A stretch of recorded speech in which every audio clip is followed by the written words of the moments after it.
ایک تو یہ ہے کہ نیشنل ریسلنگ فیڈریشن جو ہے وہ پچھلے کئی سالوں سے پاکستان کے پہلوانوں کے ساتھ کھلواڑ کر رہی ہے اور اپنی من مرضی کے جو پہلوان ہیں ان کو بھجوایا جاتا ہے.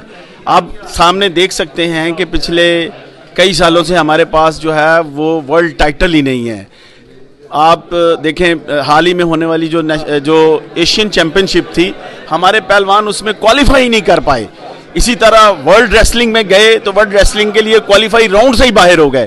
یہ پچھلے کئی سالوں سے ہمارے ساتھ ایسا ہو رہا ہے اور یہ ہماری جو فیڈریشن ہے وہ پتہ نہیں کیوں ایسے کر رہی ہے.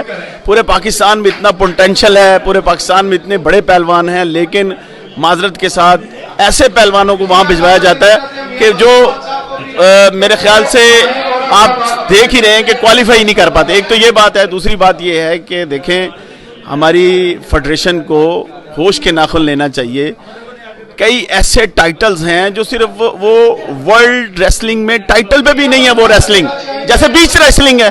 اب بیچ ریسلنگ جو ہے وہ ایک صرف اس ایونٹ ہے جسے کہا جائے ترکی میں شروع ہوا ہے اور اس ایونٹ کو اس طرح بنا دیا گیا ہے کہ وہ ہمارے پہلوان بھاگ ادھر جاتے ہیں, وہاں پر جا کے ٹائٹل بھی لے کے ہم ضرور انہیں جو ہے نا وہ ہائی لائٹ بھی کر رہے ہیں, لیکن دیکھیں وہ معذرت کے ساتھ وہ ٹائٹلز جو نیشنل ریسلنگ میں آتا ہی نہیں ہے تو ان کی طرف جی ہمارے لڑکے جا رہے ہیں. تو یہ فیڈریشن کا کام ہے اس کو روکنا.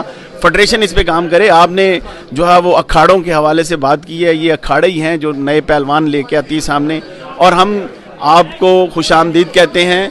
گجرانوالا نہیں, اس کے علاوہ سائیوال ہے, اس کے علاوہ ڈیرہ غازی خان ہے, ملتان ہے. جنوبی پنجاب میں بہت بڑا پوٹینشل ہے.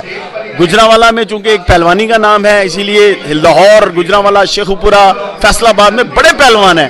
تو ہم امید کرتے ہیں کہ آپ نے جو بیڑا اٹھایا ہے اس میں ایک نئی طاقت کے ساتھ یہ جو مٹی کی ریسلنگ ہے وہ آباد ہوگی اور نئے پہلوان آئیں گے اور انشاءاللہ